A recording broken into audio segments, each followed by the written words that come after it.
కానీ మీ దగ్గర దండిగా డబ్బులు ఉన్నాయని చెప్పి అనుకుంటారు. ఎందుకంటే మీ ప్రత్యర్థి ఆదాల ప్రభాకర్ రెడ్డి 312 కోట్ల రూపాయల ఆస్తిపరుడు అకార్డింగ్ టు అఫిడవిట్.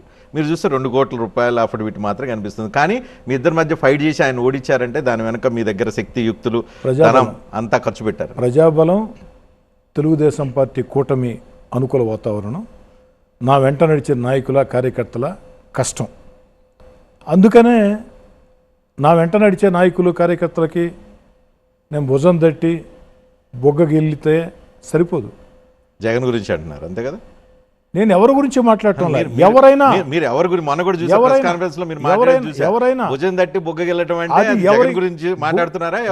గుమ్మడికాయల దొంగ అంటే భుజాలు దౌడుకుంటా ఉంటే నేనేం చేయలేదు. నేను క్లారిటీ ఇచ్చే ప్రయత్నం చేస్తున్నాను. కానీ ఎవరైనా ఒక నియోజకవర్గ నాయకుడైనా, రాష్ట్ర నాయకుడైనా, మరో నాయకుడైనా, రాజకీయ పార్టీ అయినా రాజకీయ కార్యకర్తకి భుజం తట్టి బొగ్గగిల్లి పొట్టగిల్లితే సమస్య పరిష్కారం కాదు.